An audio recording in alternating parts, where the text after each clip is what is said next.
Hola, buenas tardes, ¿cómo estáis? Pues nada, la Sahal israelí atacaba a Irán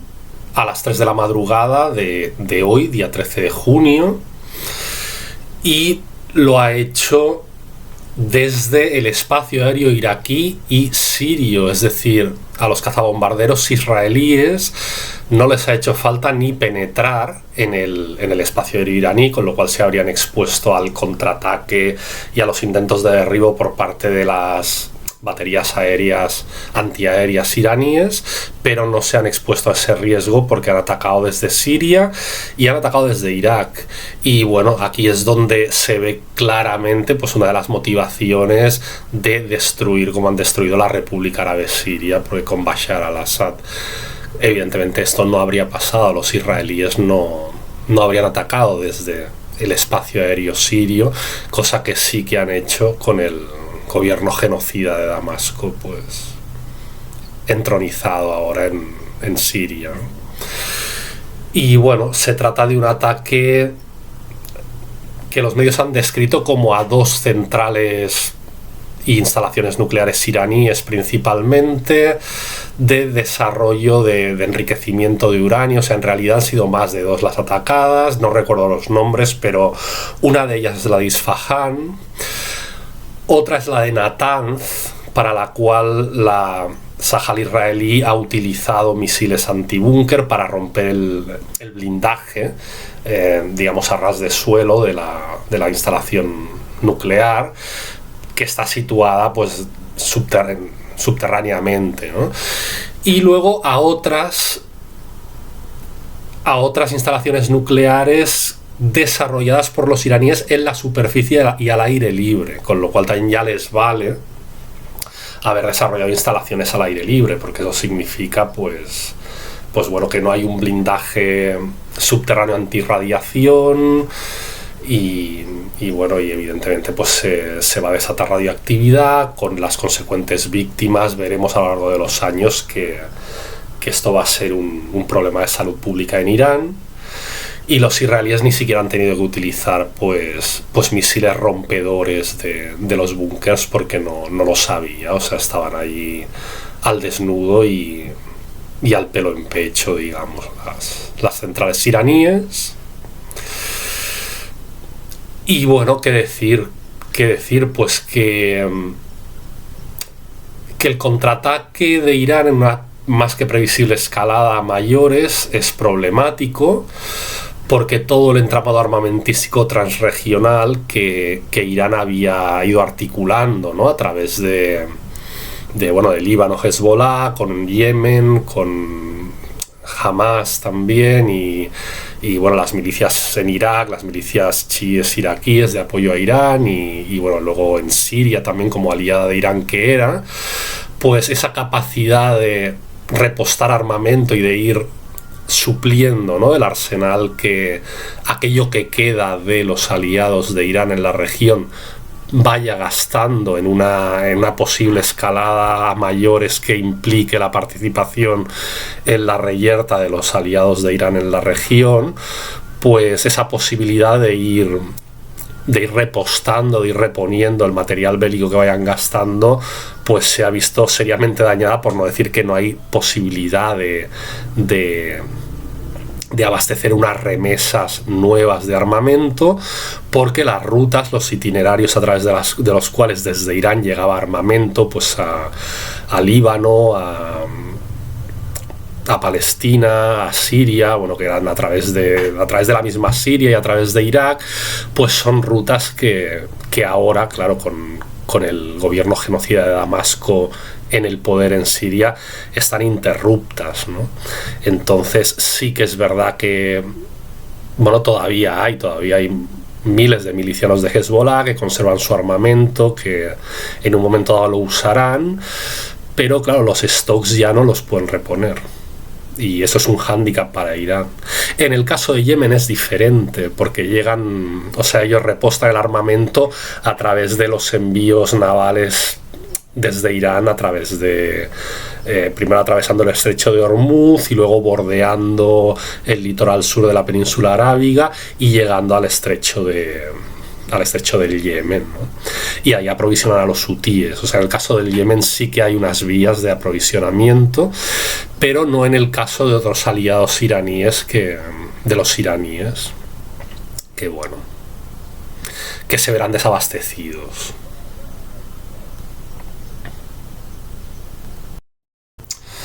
Bueno, todo este failure, digamos, de los aliados de Irán es un gran problema para Irán, pues por la sencilla razón de que él, como potencia, practicó siempre la idea de manejar una estrategia exoproyectada de respuesta a los israelíes. O sea, Irán siempre pensó que debía apostar por la carta de trasladar la guerra contra los israelíes y la respuesta en una escalada así a mayores al exterior del propio Irán, y de manera que esos territorios y esas fuerzas aliadas la hicieran como anillo de protección externo, ¿no? Y claro, o sea, toda esa dotación, toda esa inversión que ha hecho en los aliados exteriores, pues se la ha privado a sí mismo de hacer esa inversión en sí mismo. Entonces casi ha invertido más en dotación exterior de armamento que en el desarrollo de sus propias defensas internas, ¿no? Y ahora se encuentra con que le ha fallado el factor externo, y de manera más o menos fulgurante los israelíes se han cargado sus defensas antiaéreas. Hay que recordar que el ataque o sea, el 13 de junio, se produce justo 2 meses después del ultimátum dado por los negociadores estadounidenses a los iraníes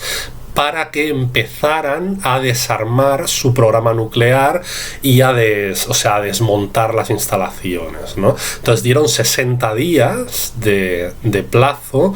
y en el día 61, es decir, estamos hablando del 12 de abril al 13 de junio, pues los israelíes han atacado. Por cierto, los Estados Unidos se dice que han atacado también junto a los israelíes, y no exactamente. O sea, los estadounidenses lo que han prestado es soporte logístico y es decir, dispositivos, radares, aparatos de detección de luminosidad, incluso cazas que han salido también de las bases en el Golfo Pérsico y tal, que han prestado una cobertura de retirada, de regreso a los cazas israelíes, y una cobertura logística y de repostar combustible también en el aire para que no tuvieran que volver los cazas israelíes a sus bases a repostar, sino repostar desde el aire. Pero propiamente los Estados Unidos no han sido un actor atacante, eso también hay que decirlo. Y bueno, esto no lo han hecho por amor al arte, o sea, se han abstenido de atacar porque pactaron con los cataríes que no atacaran, o sea, no atacar directamente, porque Qatar está minado de bases estadounidenses, y entonces los cataríes sabían que de entrar como actor atacante los Estados Unidos, enseguida los iraníes bombardearían territorio catarí. Entonces pactaron, bueno, en el recorrido por Oriente Medio que hizo Trump, pactaron Trump y los cataríes, que los cataríes pues invertirían cuantiosas sumas de capital dinerario en proyectos industriales y empresariales estadounidenses en Estados Unidos, y que a cambio los Estados Unidos pues les harían ese favor de mirárselo desde la barrera, digamos. Bueno, pues en estos ataques los israelíes han asesinado a 2 científicos nucleares iraníes, a varios físicos, ingenieros, técnicos, han bombardeado distritos y barrios de Teherán, pues causando numerosas víctimas civiles, han asesinado al jefe de las Fuerzas Armadas iraníes y a varios generales de alto rango, y han bombardeado expresamente los cuarteles y los centros de estancia y de guardia de la Guardia Revolucionaria Islámica, que es, bueno, como las tropas de élite, muy bien pertrechadas, súper bien entrenadas y demás, tanto de protección del poder político iraní como también es un dispositivo de control social y de control de vigilancia armada sobre, pues bueno, todo tipo de focos problemáticos que el poder político iraní pueda encontrar, ¿no? Como es el espionaje, células pues encubiertas del Mossad, o sea, intentan identificarlas, desarticularlas, o sea, la Guardia Revolucionaria iraní, digamos, es como una especie de seguro político del aparato estatal, pues en contra de tanto de factores de espionaje y de sabotaje por parte de terceras potencias como de factores subversivos, poblacionales o de quien sea, en fin, ¿no? Y entonces el hecho de que los israelíes hayan castigado de manera dura a la Guardia Revolucionaria iraní, hay quien lo interpreta como que se están cargando a las tropas de élite para entrar por tierra, o sea, para tarde o temprano entrar con infantería los israelíes o desde el aire, por medio de los paracaidistas, lanzar paracaidistas e intentar tomar Irán e intentar forzar un cambio de poder político en Irán y de forma de Estado desde tierra, pero bueno, a través de los paracaidistas. Y yo no lo interpreto en ese sentido. Yo no creo que vayan a entrar con un intento terrestre de infantería ni nada de eso, sino que intentan lanzar el mensaje a una parte de la población que a lo mejor pues es reacia al Estado o sería susceptible potencialmente de insurreccionarse o lo que sea, de que se han cargado pues los vigilantes más eficientes del orden en Irán, ¿no? Y entonces pues eso, dejar campo abierto a que una insurrección, una sedición o una rebelión por parte de fracciones discordantes del mismo bloque de poder, o sea, el mismo bloque de poder político iraní. Hay fracciones distintas y dispares y que están enfrentadas entre ellas y tal, y creo que cargarse a la Guardia Revolucionaria ha sido como un mensaje en el sentido de que ahora a la hora de dar un golpe de Estado o a la hora de presentar una impugnación del poder, o sea, por parte de un sector del mismo bloque político dominante iraní, pues sería más fácil. Entonces, ¿qué creo que va a hacer Irán? Pues creo que va a responder, y esto no tiene mucho mérito prospectivo porque de hecho Irán ya está respondiendo, ya ha enviado contra Israel pues drones y supongo que también tirará algún misil Fatah hipersónico y tal, pero no creo, la verdad, que responda con una gran virulencia, porque Irán creo que no se va a arriesgar a dar un giro de tuerca en la espiral de intensidad, de destrucción mutua y tal, y va a intentar responder pues de una manera como contenida en su intensidad, yo creo. O sea, es decir, yo creo que Irán, cuando hizo los ensayos anteriores en las escaladas del año pasado, tanto en abril como en agosto, ya vio que la cúpula de hierro sí que fue efectiva, por lo menos en un 60, 70, 75% de los misiles que arrojó Irán, y no creo que se arriesgue a atacar, pero atacar de una manera pues ya más intensa, y de manera que el contraataque israelí también sea más intenso, porque creo que tiene un compromiso, ¿no?, con el propio país, con su propio desarrollo, con su propia seguridad, con su propia integridad pública y tal, y poblacional, y que por supuesto buscará responder, porque lo contrario es enviar un mensaje de debilidad y sobre todo de que se tragan y se comen con patatas una humillación que de no ser respondida esa humillación pondría sobre el tapete claramente su debilidad a los ojos de una parte de la población iraní, a quienes ya les gustaría insurreccionarse y de alguna manera rebelarse contra el poder establecido en Irán, con lo cual mostrarse tibios hasta el punto de que no tienen capacidad de respuesta y de que están a merced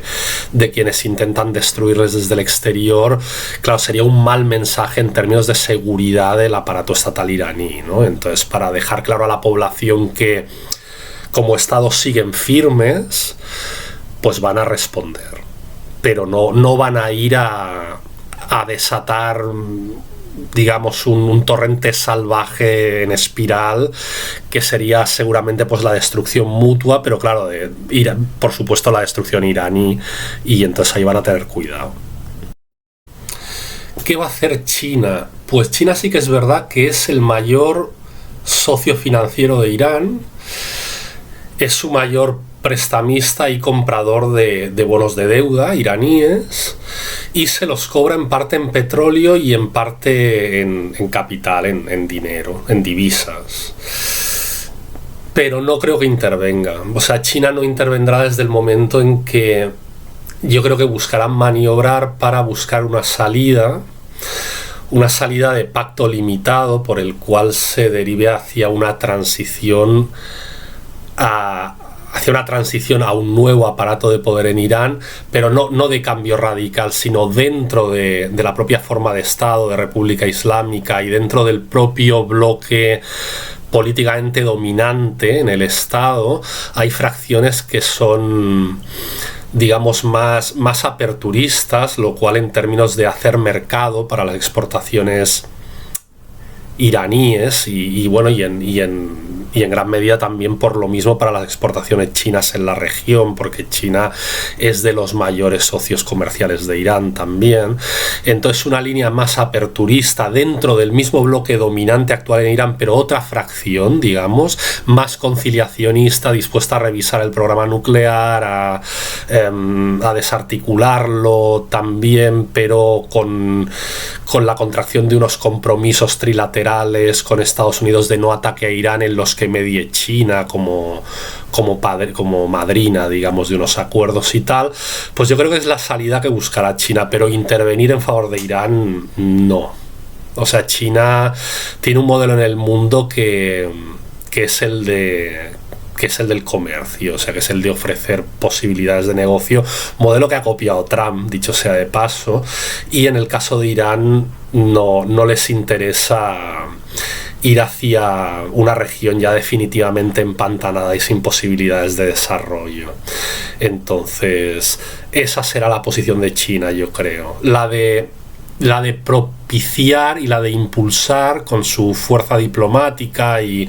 su capacidad negociadora y ofertadora también de condiciones económicas, de condiciones financieras para un rearranque de Irán, que por cierto está en crisis ya desde hace más de 10 años y bueno, el precio del petróleo también ha bajado, eso también les ha perjudicado a los iraníes y tal. Entonces, como que los chinos querrán renovar Irán y conciliarlo un poco, una serie de procesos regionales, digamos, para que Irán encaje en los mismos, pero sin necesidad de romper con la forma de Estado iraní, que a China le beneficia, pero sí jugando con otros miembros, otros parientes de la familia política iraní. Rusia intervendrá. Mi tesis es que no intervendrá en absoluto. O sea, los rusos entregaron Siria, o sea, jugaron la carta a Siria y se la dieron a los turcos para que pasara a formar parte de la baraja turca. Y en el caso de Irán, pues igual, o sea, los rusos han pactado una serie de acuerdos con los turcos que son muy rentables para los rusos, entre los que está el libre tránsito de la flota del Mar Negro y de la flota mercantil y energética rusa por el mar Egeo. O sea, tienen que en sus rutas, digamos, pues tienen que atravesar el mar Egeo, que es controlado por los turcos. Entonces han acordado que los turcos pues no les toquen la coronilla en esto de transitar a través del mar Egeo y tal, y luego han pactado también acuerdos de repartirse el mercado europeo energético, o sea, de manera que ni el acueducto árabe peninsular, digamos, que pasa por Turquía y con capital turco y catarí y tal, pues de manera que ese gasoducto no le haga la competencia a muerte a Rusia en su oferta de gas a la Unión Europea, y tampoco Rusia intente pues sabotear o de alguna manera cortar el paso a ese gasoducto regional, ¿no? Sino que lo que han pactado turcos y rusos es repartirse un poco las cuotas de mercado europeo energético y cubrir conjuntamente su demanda. Y, y luego luego han pactado básicamente también con los turcos, y mediante el nuevo proxy de los turcos, que es Siria, con el gobierno genocida de Damasco, que Rusia mantiene sus bases en el levante mediterráneo, en el Mediterráneo oriental, cosa que las está manteniendo, o sea, el ataque a Tartus, Hameimin, en Jable y tal, y que los turcos transigen con que Rusia preserve sus bases ahí en la costa siria, y a partir de ahí pues Rusia puede transitar a través de Suez meterse en África y meterse en África navalmente con su flota, sea militar, sea mercantil, etcétera, y participar en los procesos africanos de desarrollo y de conflicto y de contiendas civiles, donde en las guerras civiles pues participan los rusos, sea a través del ejército, propiamente del ejército ruso, o las más de las veces a través de paramilitares y de mercenarios paraestatales rusos, como son los Wagner, ¿no? Entonces se ha comprobado que los barcos rusos pues transportan a Wagner a África también para, digamos, meter sus pies también en contiendas entre candidatos opuestos a gobernar y en países africanos que dan lugar a guerras civiles y tal, y Rusia se mete, y para eso necesita pues trasladar armamento, trasladar tropas y mercenarios y demás. Bueno, básicamente desde el Mediterráneo, con lo cual las bases de Siria, tanto para repostar como para salir de los puertos sirios, pues a los rusos les son indispensables, y han pactado con los turcos que ni los turcos ni el gobierno terrorista de Damasco van a presionar en el sentido de desalojar a los rusos de ahí. Entonces Rusia, en definitiva, ya ha pactado suculentos tratados con los turcos, y bueno, los turcos son enemigos mortales y letales de los iraníes, y no solo por cuestiones geoestratégicas, sino por cuestiones religiosas. Es decir, los suníes prefieren a un israelí, por ejemplo, que al fin y al cabo los califican de gente del libro, de dinníes, religión abrahámica, religión del mismo tronco, sus hermanos mayores, no sé qué. O sea, son mucho más tolerantes hacia los israelíes en un momento dado que hacia los chiíes iraníes. Los chiíes son apóstatas, y para ellos no hay otra salida que aniquilarles o someterles a la conversión a la sunna. Entonces no tienen ningún tipo de tolerancia ni de connivencia en ninguna medida con Irán, los turcos. Y en ese sentido Rusia pues digamos que se postra ante los turcos, pero a cambio de que los turcos pues le benefician en todo esto que hemos hablado, ¿no? Del tránsito de los barcos por el Egeo, del tema de los gasoductos, de no hacerse la competencia como juego de suma cero, sino una competencia contenida, el tema de que pasen que desde los puertos sirios el tránsito hacia África naval de Rusia, y luego por supuesto el turismo, que parece una tontería pero no lo es. La economía turística es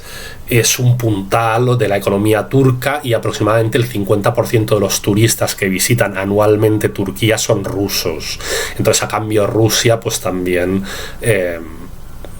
está en paz con Turquía, y pactan también una condición económica en la industria del ocio y turística que beneficia a los turcos como economía parcialmente en parte turística, y a los rusos porque su industria turística se dirige también hacia el mercado turco. Y bueno, finalmente hablar de si yo creo que se va a desescalar a partir de lo que han logrado los israelíes, que es desarmar al menos sustancialmente, el plan nuclear iraní, o sea, que va a desescalar o que va a continuar la escalada y que si va a ser total o... Pues, a ver, mi opinión es que no, que Israel no va a atacar en plan a saco, guerra total, sino que va a buscar atacar las refinerías y las plantas y plataformas de prospección y extracción petrolífera iraní. ¿Por qué? Porque los israelíes saben que una economía en crisis como es la iraní, si tú le tocas la producción petrolera, o sea, si mucho menos petróleo iraní va a salir al mercado mundial a competir y se van a encarecer los procesos también de refinado, de tratamiento del petróleo, porque te vas a cargar tecnología, la van a tener que reponer, la van a tener que reconstruir y eso va a encarecer el precio del producto final, con lo cual van a ser menos competitivos la petrolera iraní en el mercado mundial. Pues te aseguras de que eso, o sea, haga mella, bueno, además de que el petróleo es un combustible, es un factor de producción indispensable para la industria de mercancías al consumo final iraníes y que por lo tanto atacando el petróleo y quemando, o sea, abrasando las instalaciones petroleras, pues lo que se consigue es un encarecimiento sustancial del precio final de los productos, de las mercancías iraníes al mercado, tanto en el mercado interno como de exportación, porque Irán también exporta. Entonces yo creo que es el plan de los israelíes, atacar, desarticular lo que es la industria petrolera iraní, producir la subida de los precios del petróleo y por supuesto la no competitividad de la oferta iraní, encarecer la producción iraní porque se encarece el combustible industrial y el petróleo, que es la base de los plásticos, ¿no? Y las gomas y los derivados del petróleo que se hacen sólidos y que forman parte del corpus físico, digamos, material de muchas de las mercancías que se producen en el mundo y que por ende produce Irán, ¿no? Entonces eso recrudecería la crisis económica de Irán. Buscarán entonces los israelíes convertir esa crisis económica en crisis social, porque claro, la gente, pues, a ver, estoy hablando de que el lapso de plazo, digamos, de plazo vista, o sea, el recorrido que tiene este plan israelí, claro, es de meses, como mínimo de meses, sino de años, ¿no? Porque no de un día para otro se va a recrudecer tanto la crisis económica iraní como para que parte de la población estalle en sedición, pero que sí, con una perspectiva de recorrido temporal, digamos, de meses, los israelíes buscan, bueno, lo típico, ¿no? Lo que se llama el análisis marxista, pues transformar la crisis económica en crisis social. O sea, tocar la tecla de población que se va a rebotar porque las condiciones de vida, subsistencia van a ser peores y va a aumentar la carestía, la escasez, etcétera, y convertir, como dice la teoría marxista también, convertir la crisis social en crisis política, o sea, en crisis que afecte al poder político iraní, no necesariamente porque busquen que los insurrectos y la población disconforme y tal, pues actúen en el sentido de tirar abajo el modelo de Estado, ¿no? Sino porque en sí ya están peleados, o sea, el bloque de poder iraní en sí ya entre fracciones están enfrentados, y entonces yo creo que los israelíes buscan que un sector del bloque dominante iraní pues impugne, digamos, a la fracción actualmente en el gobierno, ¿no? Que se insubordine de alguna manera y rompa con ellos, y entonces el bloque de poder de Irán se fracture como mínimo en dos trozos y dar lugar como una especie de guerra civil, pero en el plano no necesariamente armada, sino en el plano en el seno del bloque dominante, y auspiciar entonces pues desde Israel la subida al poder de un sector o de una fracción que sea más conciliable también con ellos y caminar, digamos, hacia un nuevo ciclo de relaciones y de statu quo que ya no sea el statu quo actual. Entonces yo creo que es eso, que van a utilizar la tecla también de las minorías seguramente y de su disconformidad. Por eso Irán, por ejemplo, de forma muy inteligente, hace una semana y pico derogó la ley que prescribía el uso del hijab en espacios públicos. O sea, actualmente la nueva ley es que no está prescrito el uso del hijab en espacios públicos y que en empresas, trabajo, en corporaciones y en instituciones y tal,